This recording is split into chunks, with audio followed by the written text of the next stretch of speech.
We love a good tragedy that isn't ours. We sit in our climate controlled living rooms and sneer at the North Koreans. We watch the grainy footage of 20,000 people weeping in perfect unison for a dear leader, and we feel a warm, fuzzy sense of intellectual superiority. We tell ourselves, how could they be so blind?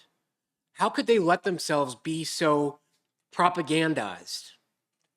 We remember reading 1984 in high school, sitting in a linoleum floored classroom, half listening, as the teacher explained Big Brother, marveling at how distant and absurd that society sounded. We treated it like a museum exhibit of a future that couldn't happen here because we're too smart, too connected, too free. And then we go on our phones and watch a guy fork over $2,000 a month to an AI OnlyFans girl. We call him a fool. We laugh at the man paying for a digital hallucination. We pity him because he's living in a simulation.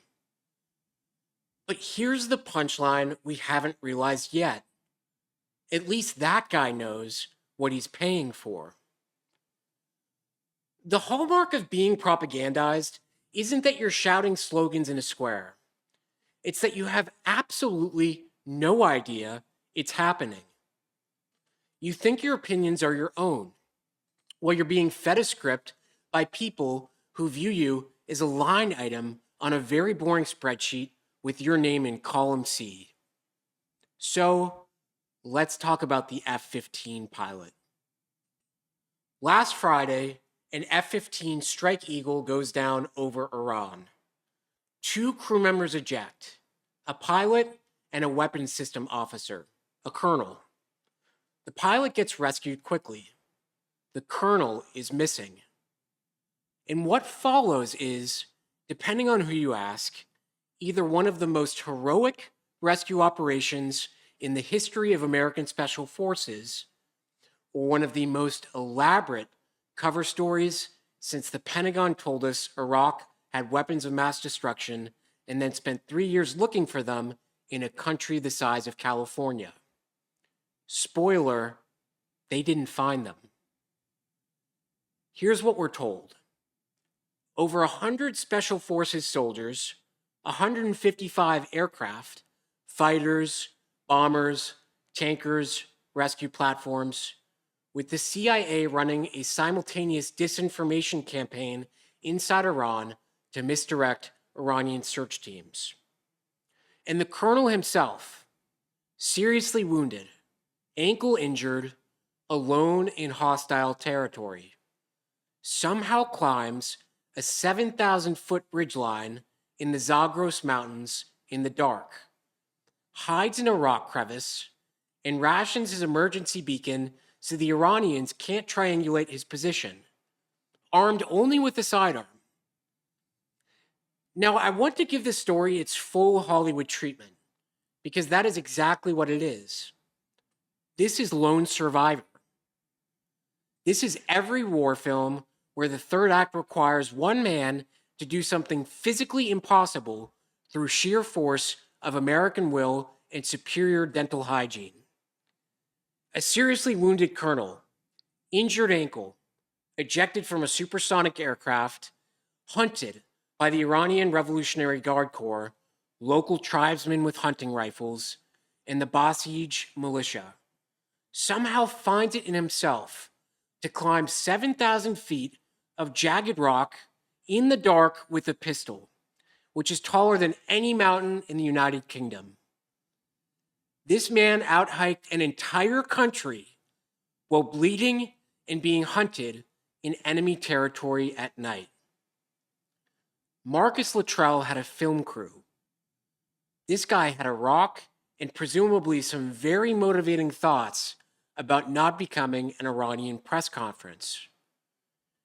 And Trump said, and I'm quoting directly, that the CIA spotted him because a camera watching the entire side of a mountain barely noticed a head move. Now, I'm not saying it didn't happen.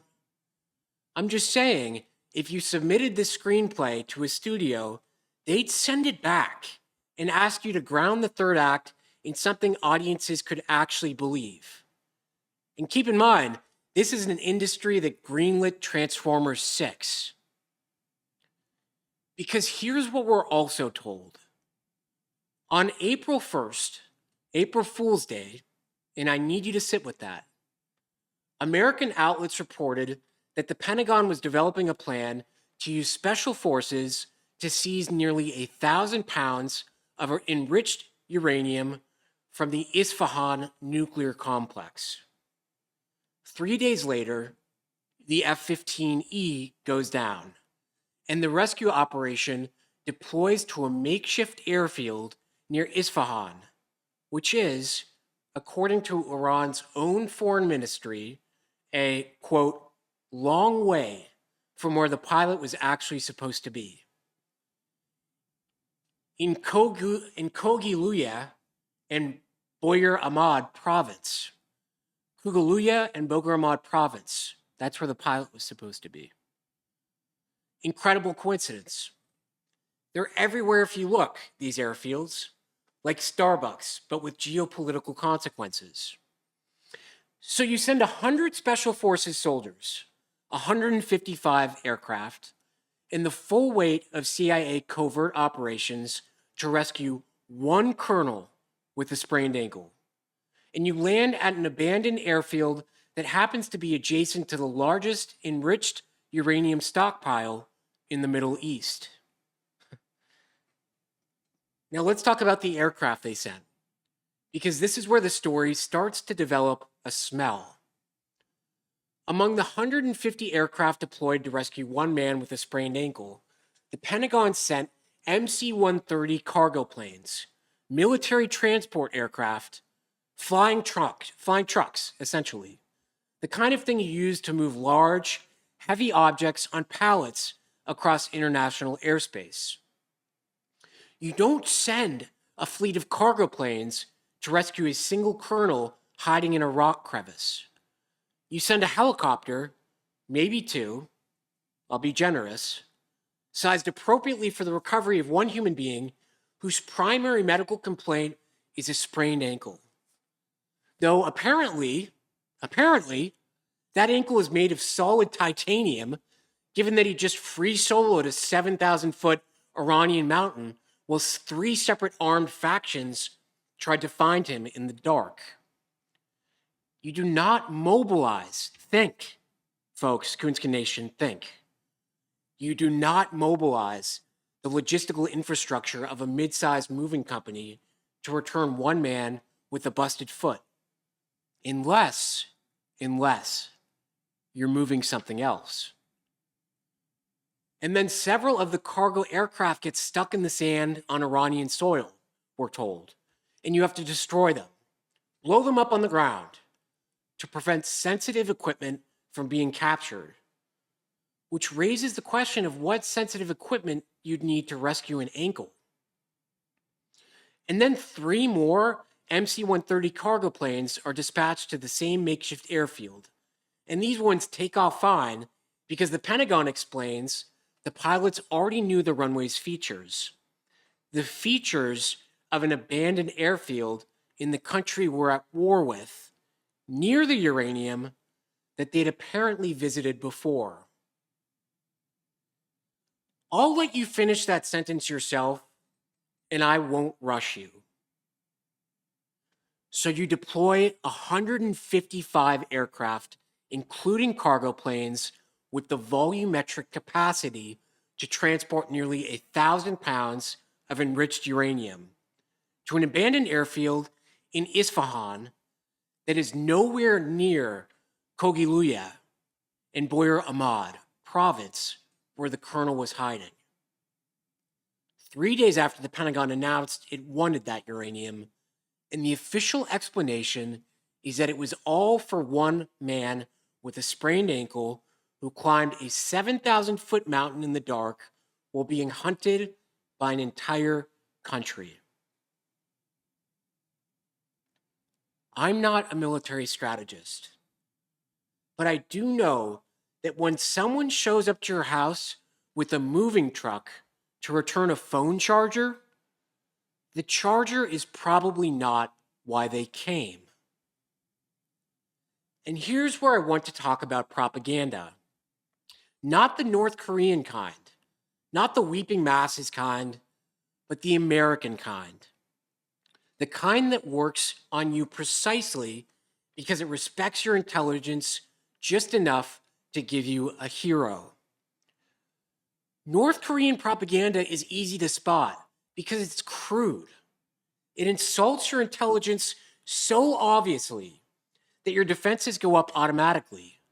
And nobody in Ohio is watching the Dear Leader footage and thinking that tracks. American propaganda is a rescue operation. It's a colonel in a rock crevice in the Zagros Mountains.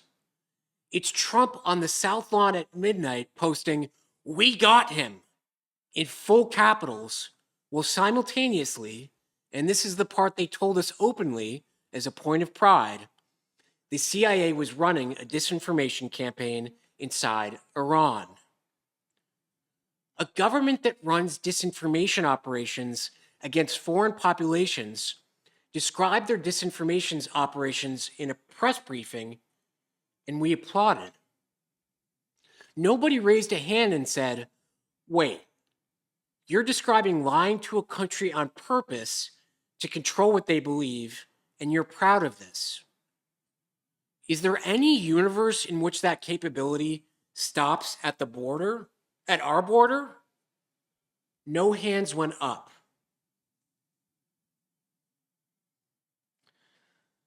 Here's the part that should be in every high school civics class but isn't.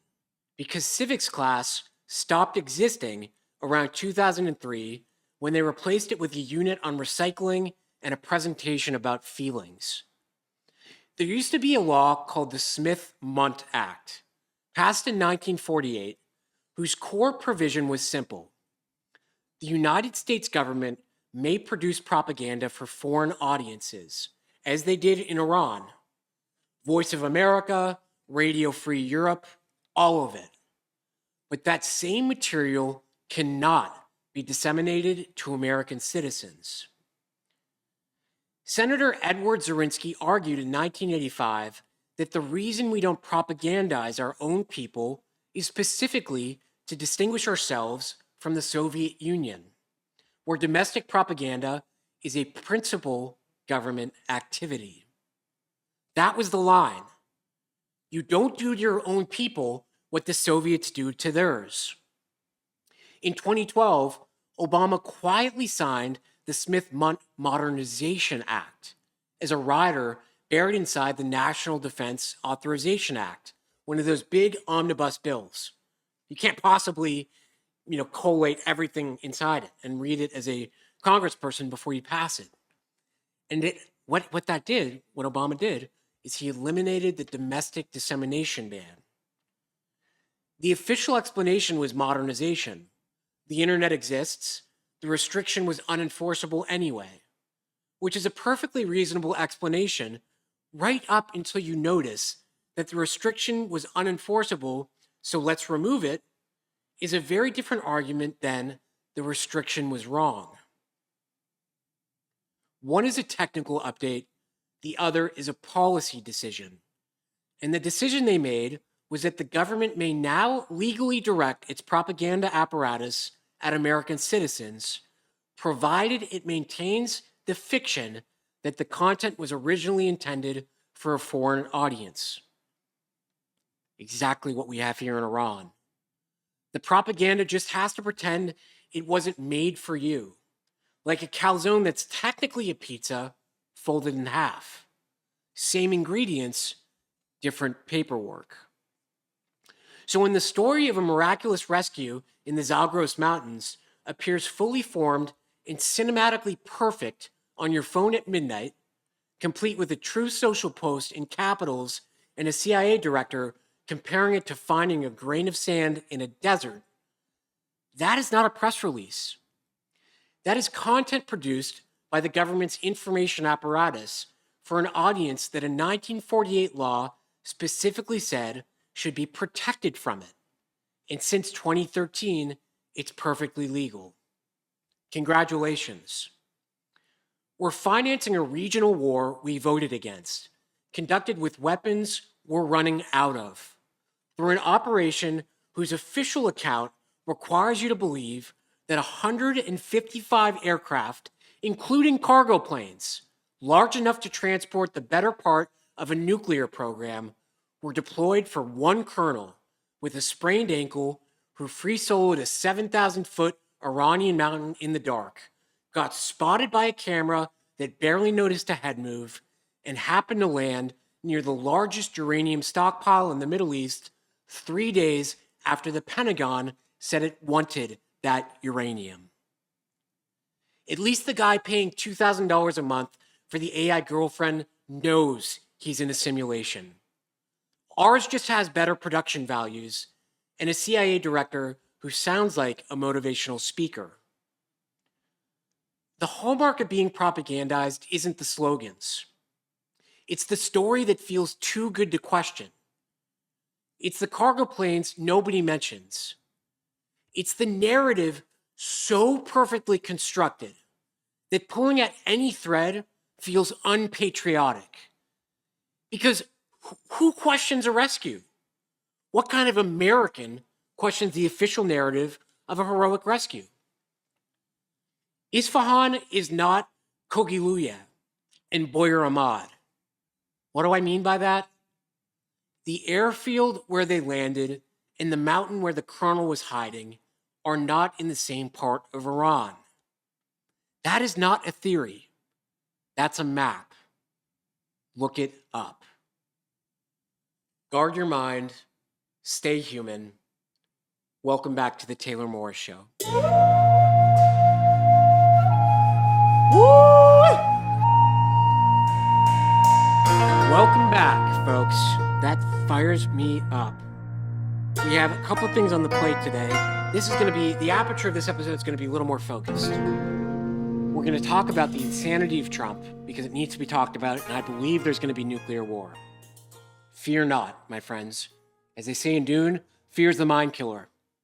As they mention the most times in the Bible out of anything else, fear not. Truly believe that. Do not fear, but it's coming. It's coming. We'll talk about that, and then we're going to talk about Malaysia Airlines Flight 370. We're on a propaganda rip today. We're deconstructing propaganda narratives. The rescue, the F-15 rescue, I just did. Stay vigilant. That was all BS. And MH370. And then we're going to finish by talking about things that matter, like recalibrating your values in a world where everything's about hustle culture, this, that, and the other. What are the things that really matter? Connection with others, doing a good deed, laughter. We'll get into that. But first, a word from our sponsor, the Toque.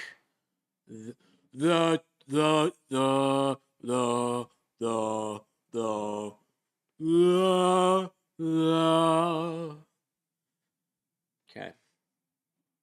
We're going to get into it, my boys and girls, Coonskin Nation. The Taylor Morris Show is proud to introduce the Toque Operator Edition.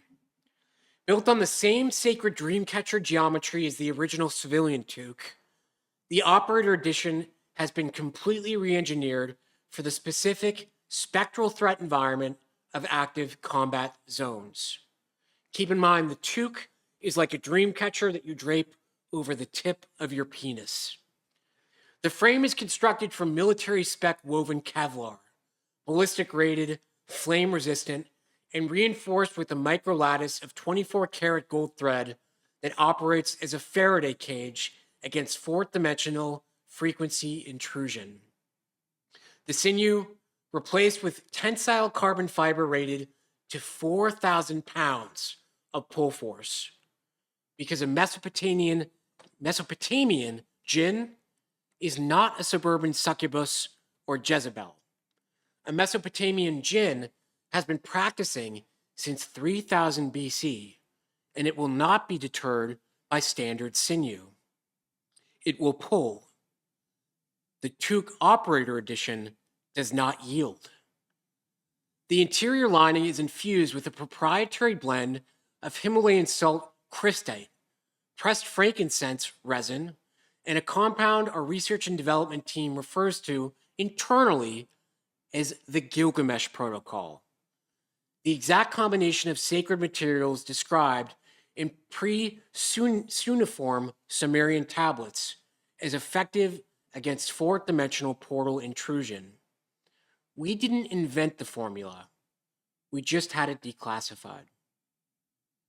The Operator Edition features 3 tactical configurations. The first is the standard Sentinel for base camp use, passive spectral filtration, recommended for all personnel regardless of perceived threat level. You don't know what's in that desert. You don't want to find out without protection. Next, we have active interdiction for forward operating positions. Features a secondary outer lattice that doesn't just block spectral drainage, it actually redirects it. Whatever entity attempts to siphon your vitality at 0300 will find itself caught in a reflective loop, feeding its own frequency back into the void. Our field testers describe the effect as, and I'm quoting, the entity screams, but you actually can't hear it with your ears. Brilliant stuff. Finally, we have Ghost Protocol. This one's classified and it's available only to Tier 1 operators and select members of the Senate Armed Services Committee. We cannot discuss the materials. We cannot discuss the geometry. We can confirm it exists and that 3 of the 4 entities encountered during the 2019 Mosul operation did not survive contact with it. The 4th one left voluntarily. We consider that a win. The Operator Edition attaches via a quick-release MOLLE-compatible mounting system so it can be deployed in under 4 seconds, because a Sumerian jinn does not give you time to read the instructions. We have a couple testimonials. Linda V, Special Operations Command, location redacted. I was skeptical. I'm not skeptical anymore. What I encountered on night 3 of the Euphrates River Valley operation was not in any threat assessment I had ever read. The standard uniform provided 0 protection. The Operator Edition held. I don't know what the Gilgamesh Protocol is, and I've stopped asking. I just know the portal is secure, and I slept through the night for the first time since Kandahar. Now, Linda V, thank you for that. She probably has a penis, because again, the toque only works on male appendages. It's about sucking the life force energy out of men. So Linda, I will follow up with you because I'm curious about that. I'd like pictures. Staff Sergeant R, 75th Ranger Regiment says, my unit lost 3 men to unexpected vitality drainage in the first week of deployment. Just take a moment of silence for that, please. Resume. Fatigue that didn't respond to sleep. Focus that evaporated. One guy just stopped talking. We thought it was the heat. It wasn't the heat. Command issued Operator Editions in week 2. By week 3, the drainage stopped. By week 4, the guy who stopped talking started talking again. He won't say what he saw. The toque held the line. The toque Operator Edition, currently pending formal adoption by the Department of Defense, which our legal team describes as a process and our spiritual advisors describe as inevitable. Use code Coonskin for 15% off and a complimentary field-grade purification pouch containing pressed sage, Sumerian salt compound, and a small card printed with the only known written transcription of the anti-jinn frequency, suitable for reading aloud in emergencies. The toque, Operator Edition. They've been in that desert for 5,000 years. They know what they're doing. The question is whether you do too. Guard the portal, secure the source, come home whole. Really, just really proud to be partnering with them. So a couple just funny updates. I was at a hotel last week and I saw a guy take like a 10 a.m. took receipt of a 10 a.m. Uber Eats order from McDonald's. And it was something just so funny about it. First of all, it was so much McDonald's at 10 a.m. So much McDonald's. And I don't judge. Man's got to eat. Like that's between him and his God. Him and his honestly, him and his doctor, him and his primary care physician. And he took receipt of McDonald's, and you know they usually have to take photos of the food, but like because he took it right in his hand, the Uber driver made him stand in his pajamas with like 2 bags of McDonald's like this, and it was just a humiliation ritual, I would say. It was not very good. It was funny though. The other thing I wanted to draw attention to is I'm a little tan. I'm peeling right now because I did not wear sunscreen. Part of me doesn't believe in sunscreen. You know, if you look at the rates of skin cancer and modern day UV blockers and sunscreen, you know, correlation isn't causation, but there's something there. Why did God make the sun if we're not allowed to be in it? I get it. You're burning stuff. Listen, I've heard enough. I'm going to wear sunscreen next time, I think, maybe. So, new character, Jewish surfer, a Hasidic surfer. Oy vey, I'm certainly a surfer. I certainly like to surf. I certainly like to surf on the waves. The waves are huge. I am certainly curious about surfing on the waves. I'm certainly curious about surfing on the waves. That's all. Okay. Now we're going to get into the crazy Trump tweets. Absolutely crazy. Absolutely unacceptable. Trump is losing his mind, folks. He just is. And I'm going to show you the tweet from Easter Sunday. Let's just pull this up. On Truth Social, Tuesday will be Power Plant Day and Bridge Day all wrapped up in one in Iran. There will be nothing like it.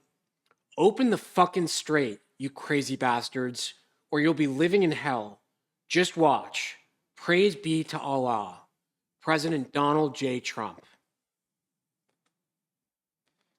These are not the words of a man in control of the situation.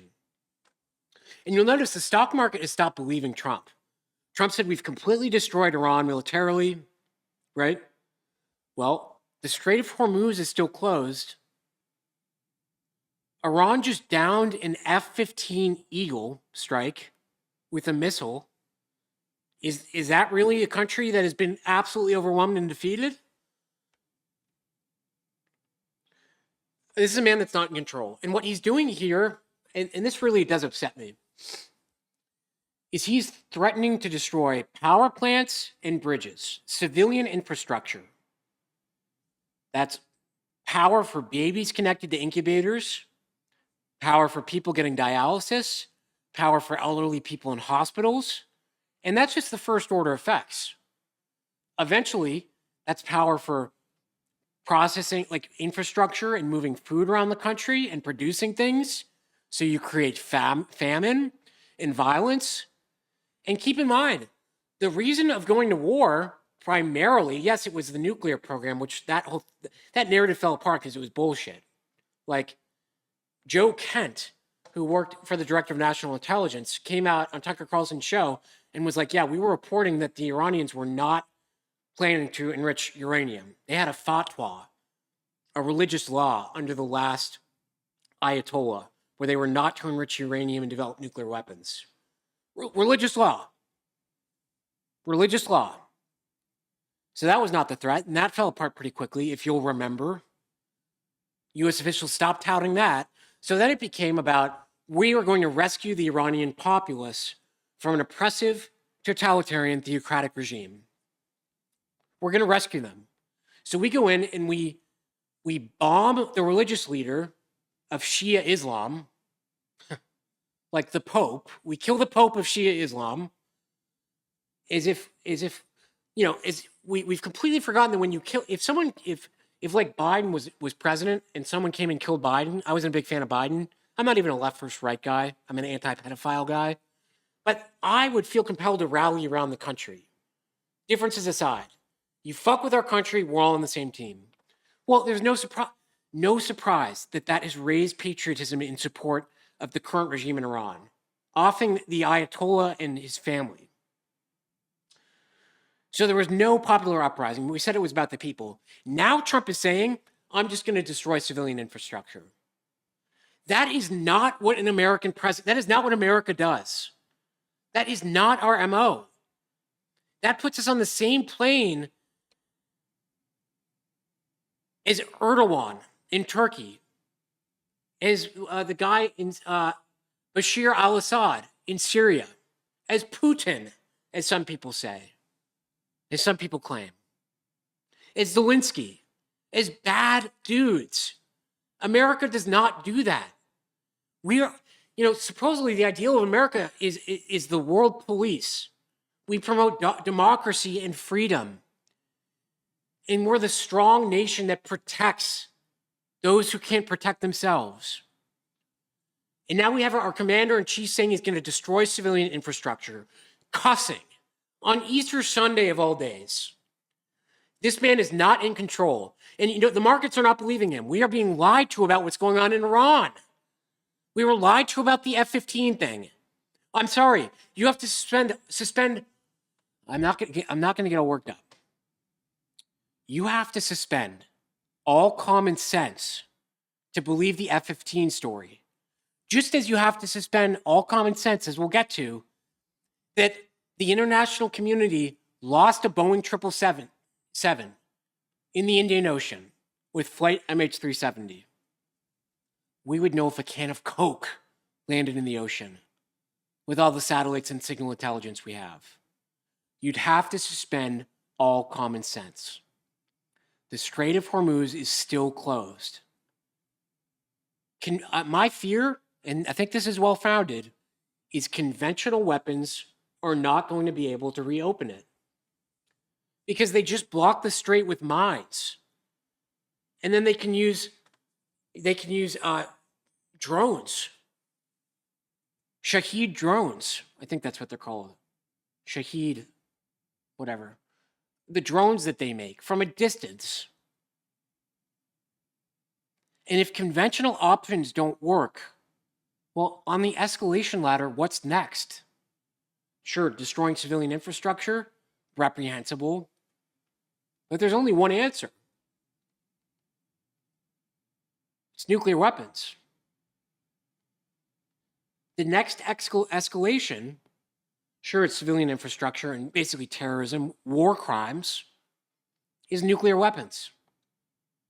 And I said this 4 episodes ago when I talked about Albert Pike, the Freemason, in 1871. He wrote that letter prophesizing the First World War, the Second World War, right? Against the Zionists and the Germanic people. And then the Third World War would come between the Islamic world and Israel, and there would be mutual destruction. This ties into eschatological prophecy, the third temple, bringing about the Messiah. Paula White, Trump's spiritual advisor, is like big on the third temple. Pete Hegseth did a speech in Israel a couple years ago talking about the one thing we need left in Israel is the third temple. It's like this is like demonic stuff. You have to wonder if there's spiritual forces at play here. Because if you read the Bible, I'm not foisting the Bible on anyone. My belief is that all these religious texts, though, if we in patchwork, all point to the same truth. I mean, they're amazing texts. And honestly, if you think you're too intellectually superior to concede to the fact that some ancient texts might actually have prevailing wisdom, well, the cake is on your face. because you're probably looking at all this stuff confused. But something big is happening here. It's just getting too crazy to not be. Perhaps Trump believes he's the embodiment of some messianic prophecy. I mean, there were all those pastors in the White House praying over Trump like a week ago. And Paula White compared Trump to Jesus Christ. Jesus Christ, the Messiah of Christianity, compared him to that. Said he was almost arrested, persecuted like Christ himself. And Trump is a egomaniac. Like, you don't think that goes to his head? Look again at that tweet. This guy is foaming at the mouth because he just had that botched uranium extraction operation that they covered with the F-15 story. And he can't open the Strait of Hormuz. He keeps placing these red lines. If by Tuesday we don't have it, you're going to be bombed, right? Let's pull up the Tuesday tweet, the Tuesday Truth Social.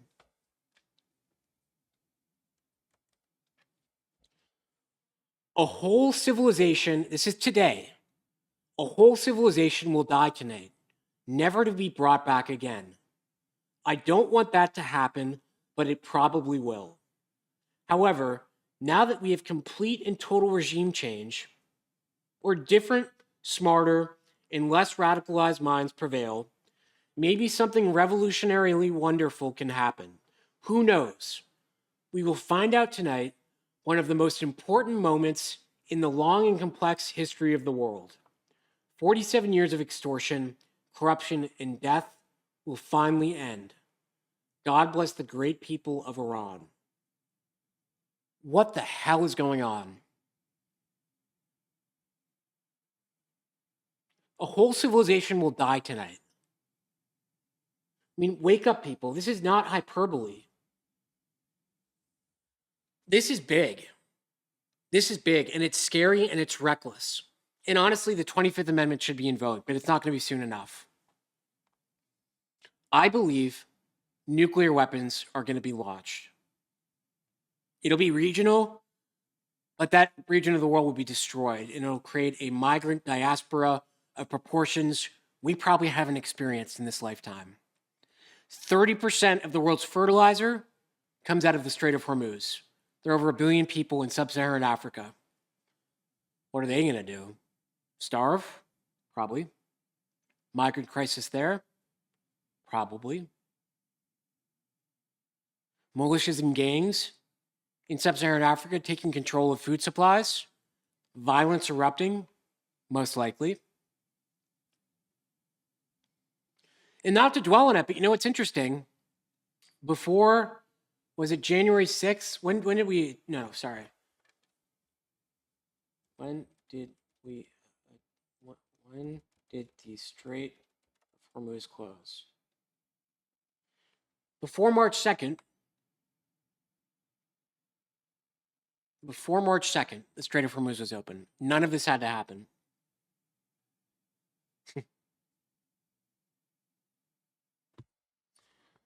None of this had to happen. But here we are. But for people getting scared about it, don't be. Really, I wouldn't be. And I know that's like, it seems so at odds with everything I just spoke about.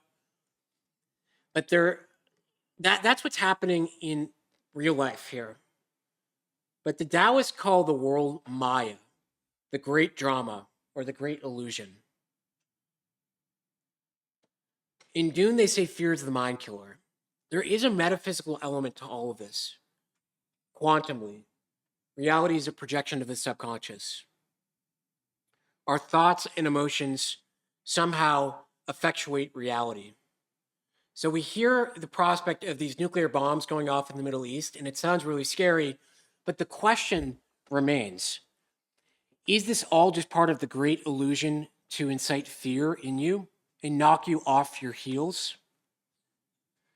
Again, the most cited phrase in the Bible is fear not. So I'm going to try not to fear.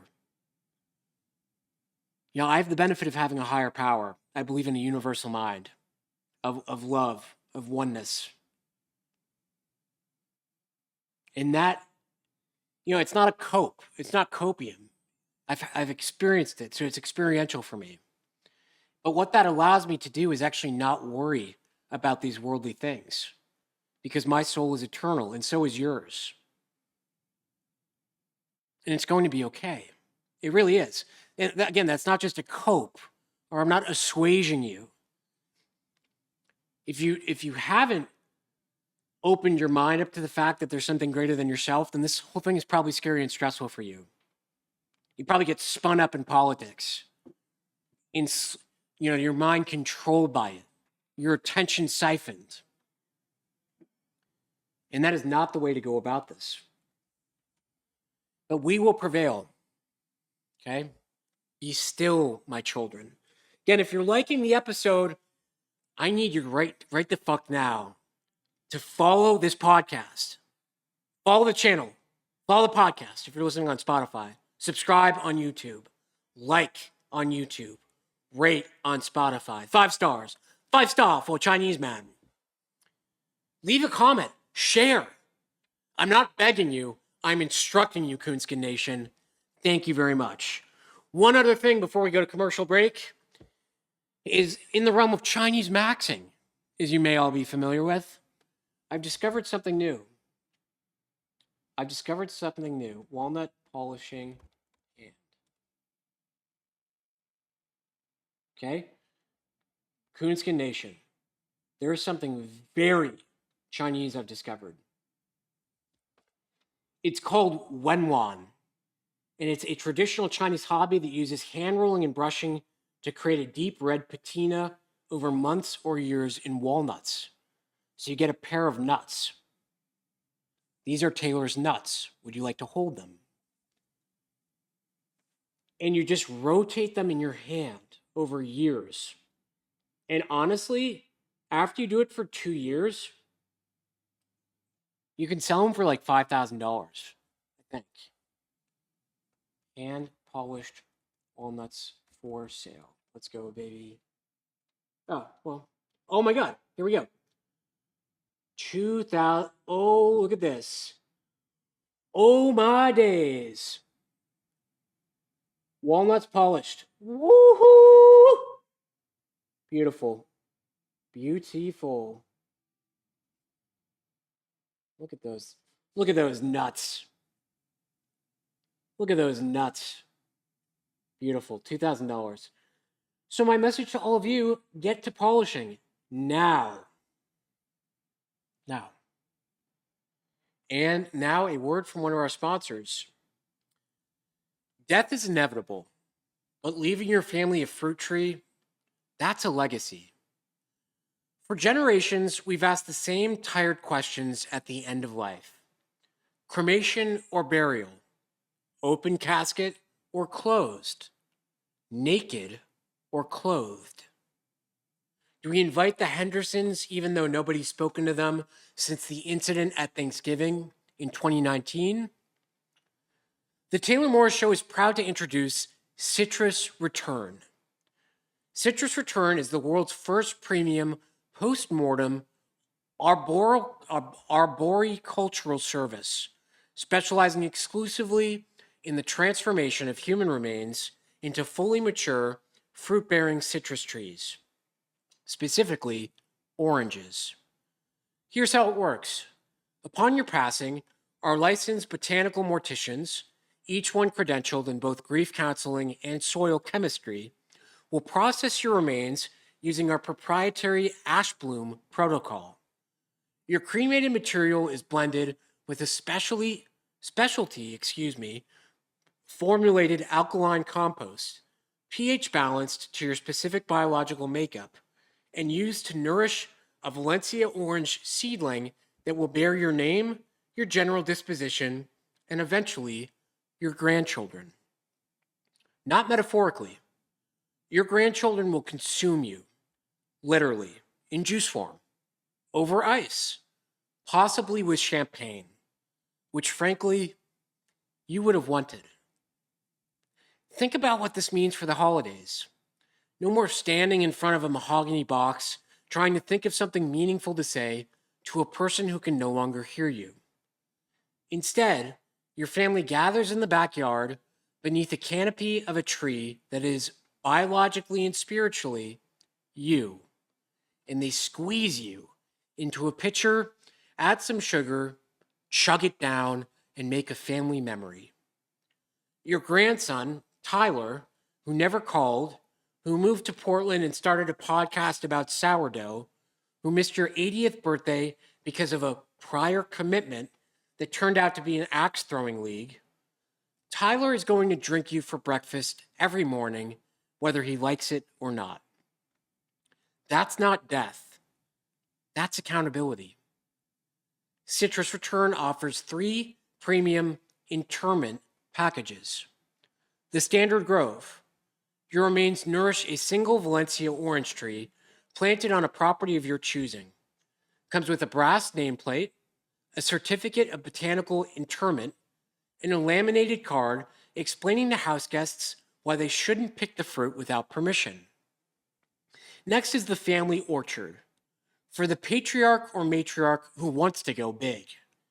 Your remains are distributed across an entire citrus grove, multiple trees, multiple varieties, ensuring that your presence is inescapable at every family barbecue for the next 40 years.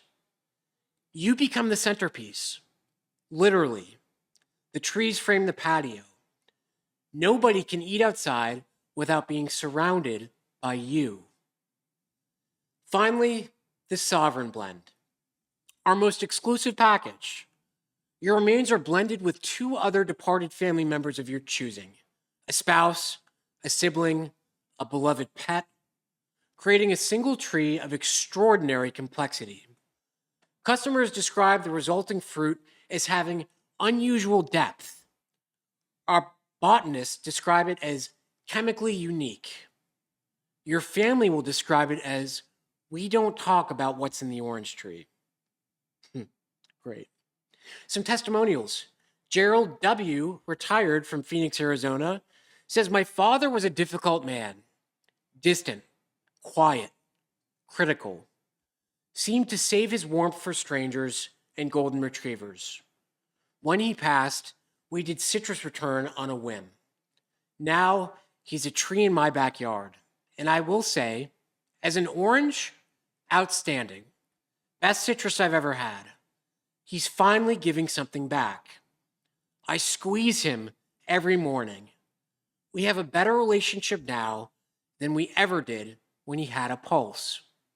That's just great to hear, Gerald. Diane M. from Scottsdale, Arizona. Mother always said she wanted to be useful after she was gone. We planted her facing the pool. She gets the afternoon sun. The fruit is incredible. Sweet, slightly tart, which tracks. My kids call it grandma juice. We started selling it at the farmer's market. She would have hated that. The good thing is the tree seems fine with it. Finally, Marcus T. from Tampa, Florida. My grandfather told me before he died, Marcus, I want to be an orange tree. I thought it was the morphine. It wasn't. He'd signed up for Citrus Return 3 years earlier. He's in the front yard now. Full canopy, excellent yield. The neighbors keep asking what fertilizer we use. We tell them it's proprietary, which it is. Citrus Return, because your family is going to forget you eventually, but they'll never stop being thirsty. Use code Coonskin for 15% off the Standard Grove package and a complimentary recipe booklet. 100 ways to serve someone you loved. Citrus Return. Squeeze every last drop out of the people who matter most. Isn't that just so nice? All right, now for my coup d'etat. Flight MH370. Flight MH370. March 8th, 2014. You may remember.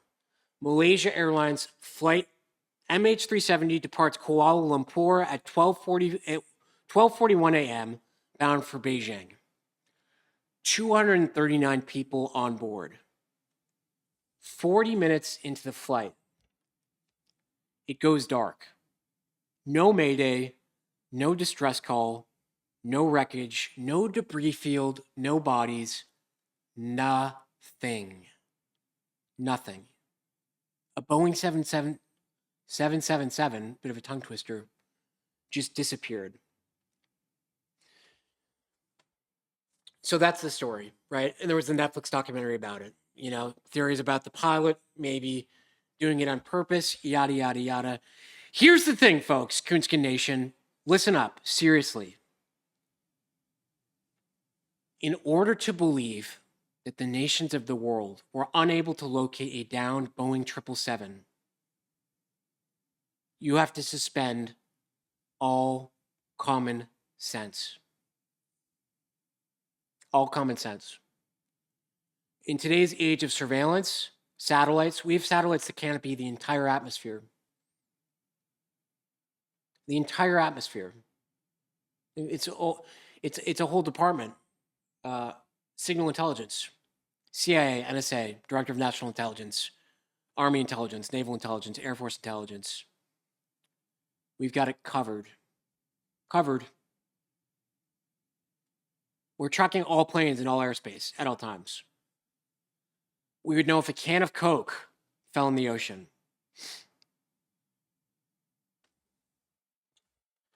So I'm just going to tell you a couple facts that run in contradiction to the mainstream narrative, okay? The first, this is interesting, and we didn't hear about this. There were semiconductor engineers on board. There were 20 free-scale semiconductor engineers on board MH370 when the plane went missing. According to the company, they were very important employees. The company spokesman confirmed afterward that these were not junior employees. Direct quote, "These were people with a lot of experience and technical background, and they were very important people." 8 of the 20 engineers were Chinese nationals headed to Beijing working for an American company. An NSA report from 2005 on superconducting technologies references Freescale, this company, their microchips multiple times. Do we have a case of defection here? I don't know, but that's an awfully major thing to leave out. This is where it gets interesting. I'm going to share my screen. I-I-O, I-I-O, I-I-O, I-O. That's from I think that's African. Family members were calling the phones of passengers and passengers on the plane. They allegedly rang out for 4 days after the crash. Up until March 12th. The crash was March 8th. They rang out for 4 days, Coonskin Nation. Chinese media reports that there was a signed statement from 19 families of passengers on the downed plane saying we were calling them. As many as 19 families of missing passengers have apparently been connected to their loved ones, despite there being no clue as to what happened to them. Huh. And even more bizarrely, some social media sites have shown missing passengers as still being online. Okay? Listen, this isn't to say, I can't claim definitively what the alternative explanation is. All my job here is to poke holes in the narrative, the slop you've been fed, and to shake you out of the propaganda.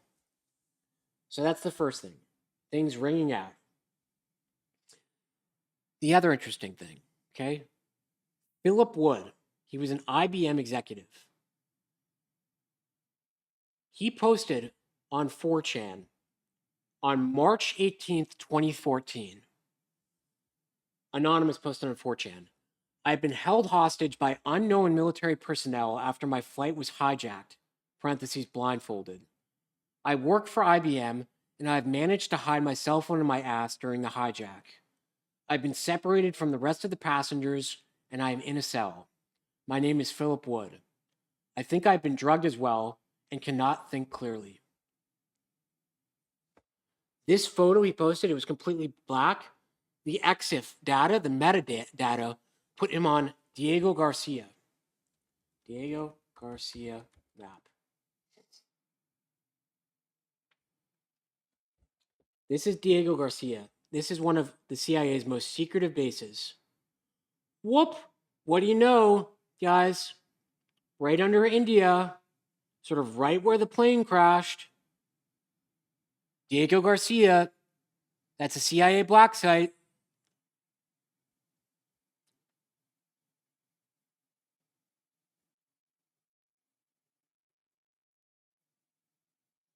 Interesting he mentions the hijack. This would explain why the plane flew for almost 1 hour over water before being zapped out. No pilot in their right mind would do that with a cargo fire. It's land ASAP. Penang was the nearest suitable landing strip. At some point, the aircraft must have been hijacked. For the uninitiated, what do we mean about the fire? Oh, what do we mean about the fire? I'll show you. So there was a video. Basically, okay, before I show you guys the video, you have to understand that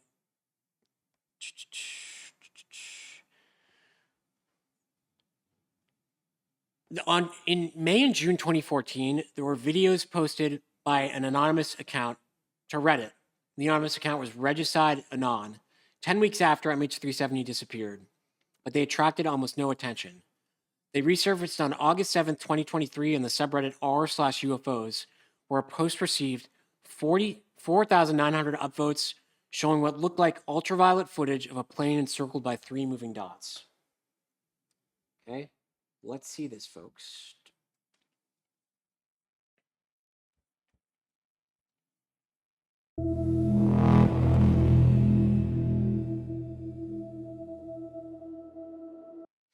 This is the actual satellite footage. So what you're going to see is the plane, and this has been confirmed legit. This is internet sleuths, like internet bots, try to debunk this and say the clouds in this video were CGI, and they referenced a repository of CGI elements from 2014. But the heroes on the internet used the way back machine and found that these cloud elements were retroactively inserted into this repository. Meaning the CIA was like, oh shit, they have this video. Let's retroactively place cloud elements so we can claim that this video is CGI, and it's not. And in fact, the company that manufactured these satellites later took it off their website. Here we go. Watch for the orbs. We'll talk about it after. And by the way, this is looks like the stuff of science fiction, but there is a quantum scientific explanation for it. Buckle up.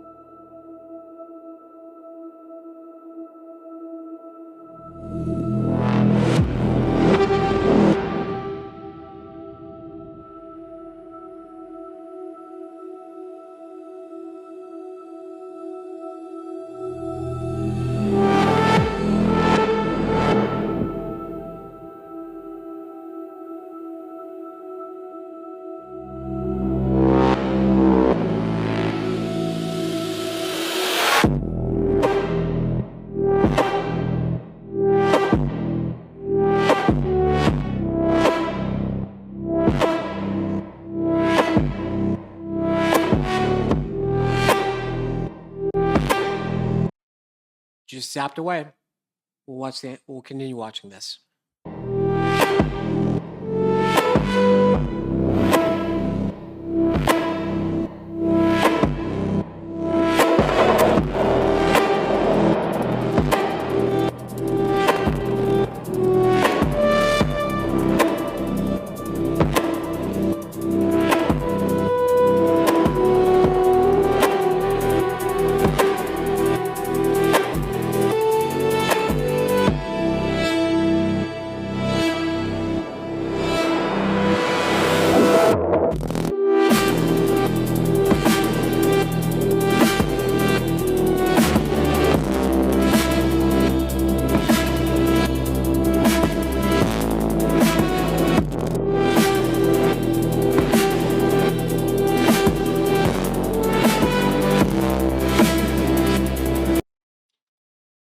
I'm just going to pause real quick. You see that heat signature in the bottom of the plane?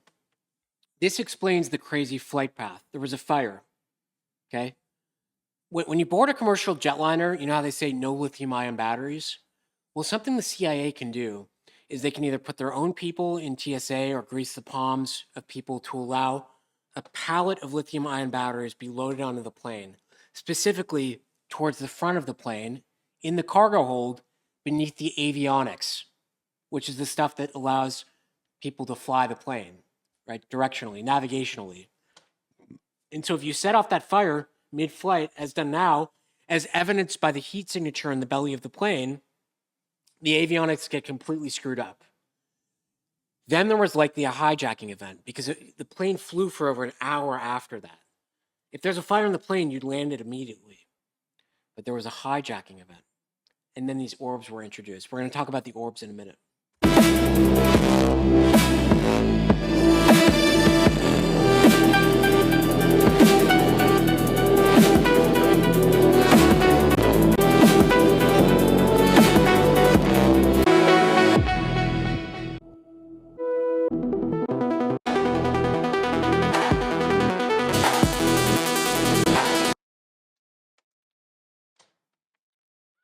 Wow.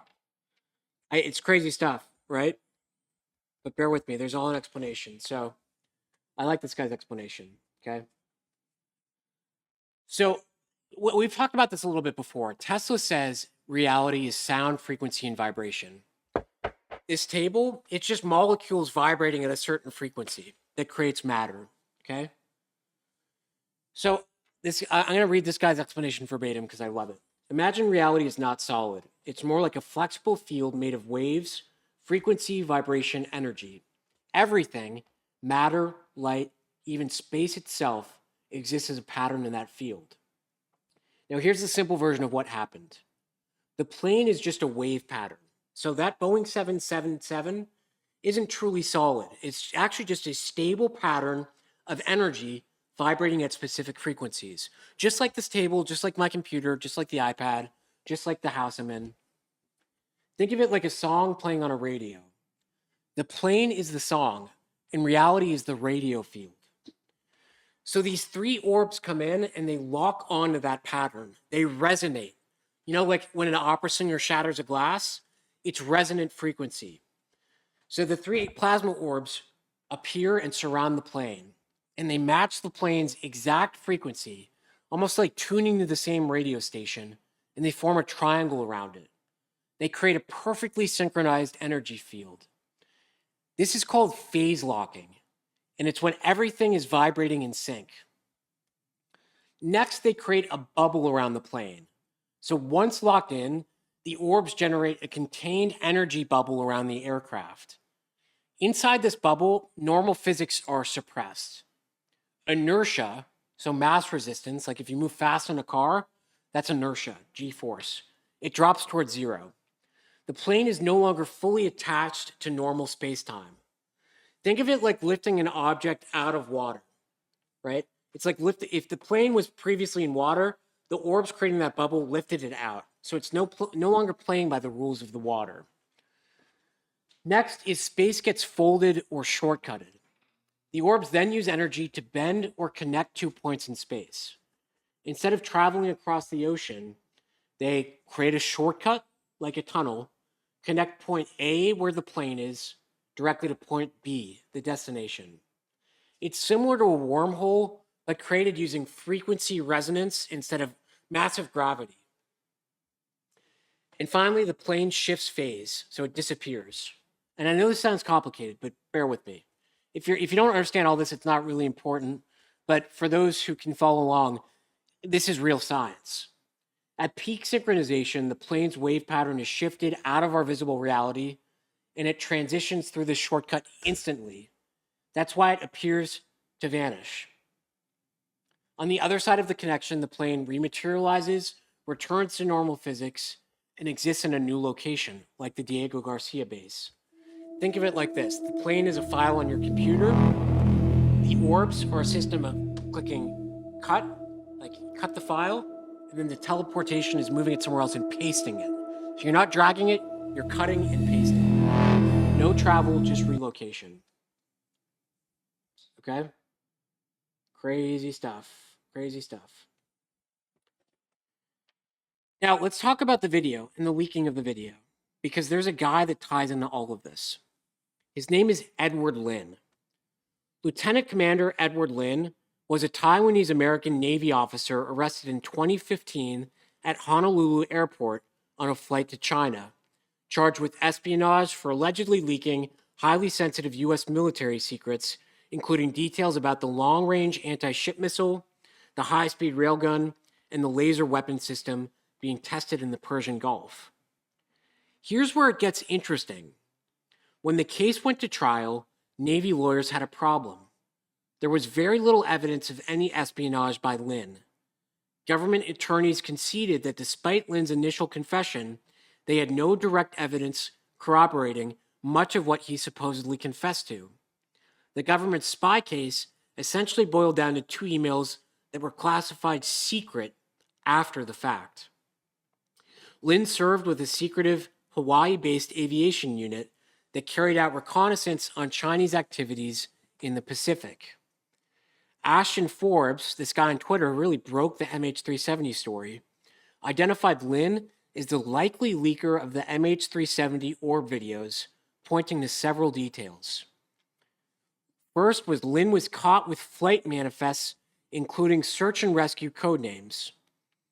Next, his lawyer stated on record that the classified information in question was available online. And finally, prosecutors reportedly brought satellite video into the case. The government was so desperate to keep the case from going to trial, where they'd have to show the actual evidence in court, that they accepted a plea deal. Lin was sentenced to 9 years and served 6, reportedly released in 2023, though this has not been confirmed and nothing is known of his subsequent fate. The timeline adds up. And I want to show you some videos from officials talking about capabilities of the government.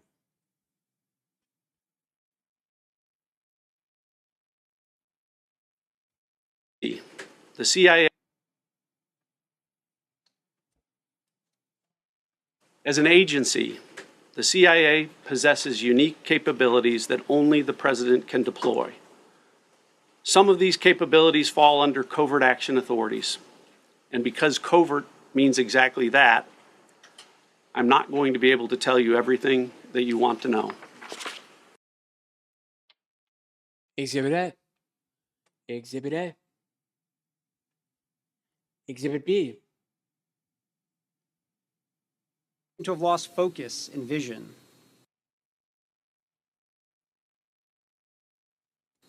We seem to have lost focus and vision, to have lowered our sights and let systems and structures and bureaucracies muddle us along. But we are capable of so much more.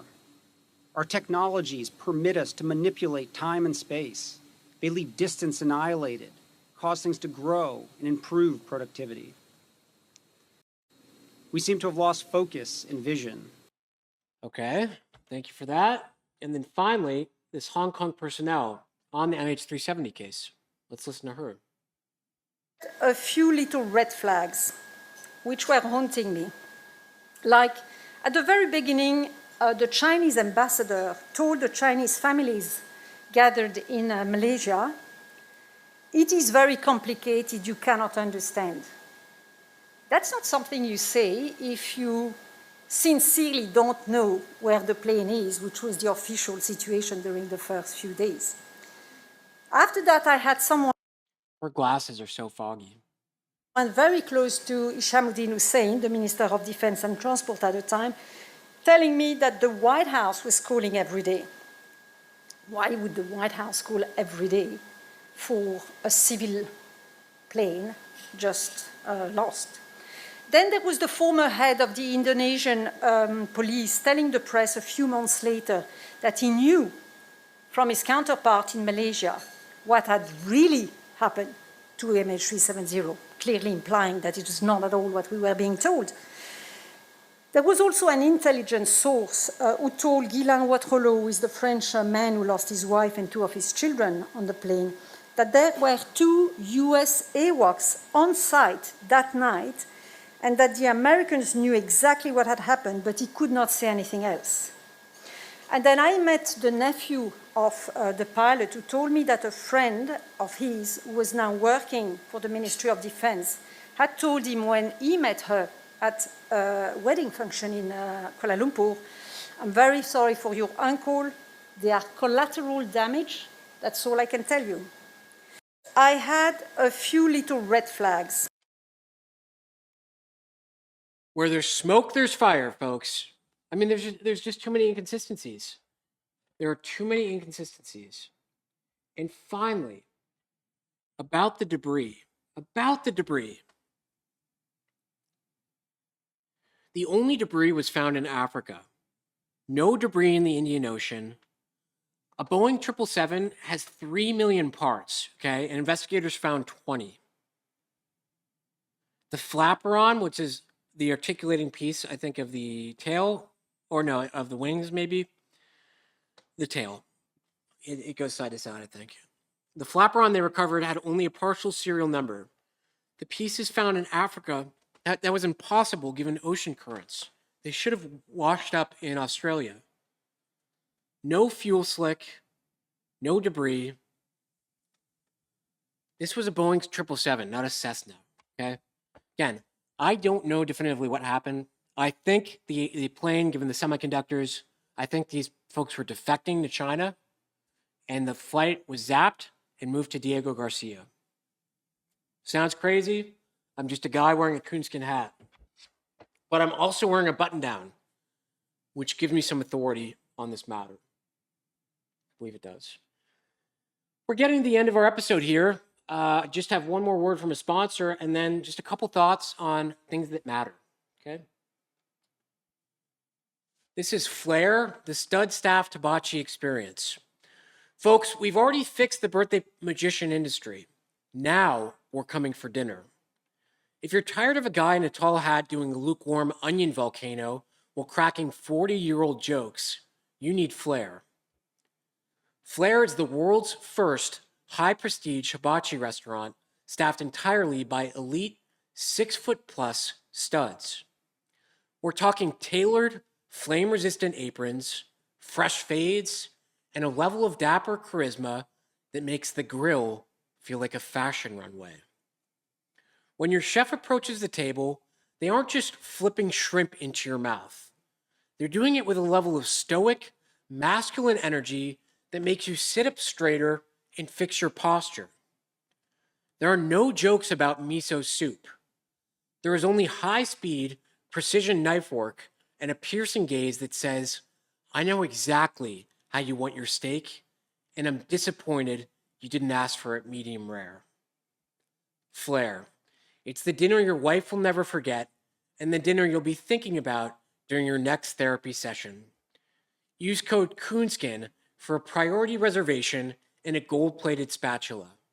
Flair. The grill is hot, but the fit is colder.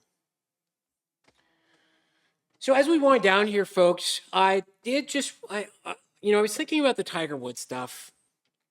I was thinking about the world. The world's going crazy. You know, Tiger Woods flipped his car. He got a DUI. He's checked himself into rehab. World's greatest golfer. Worth over $1 billion. But the man still is addicted to Vicodin and flipped his car. I mean, what does that tell us? What does that tell us? I'll tell a personal anecdote here. For my early 20s, for so long, I chased money and status. That was the answer. That was the trajectory of success I had come to believe in, right? I looked around at my heroes, people in business, with cars. You know, I judged them based on the homes they had, the cars they drove, how hot their spouse was, how many championship rings they had, how many sponsors they had, how many followers they had. To me, that was the mark of a successful man. And so I myself embarked on this journey of making a ton of money in my early 20s. And I will never forget, I was seated in, and I've mentioned this before on the podcast, but it's worth mentioning again.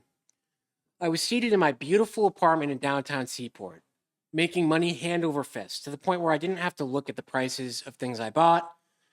I paid no mind to that. I could live completely for the day.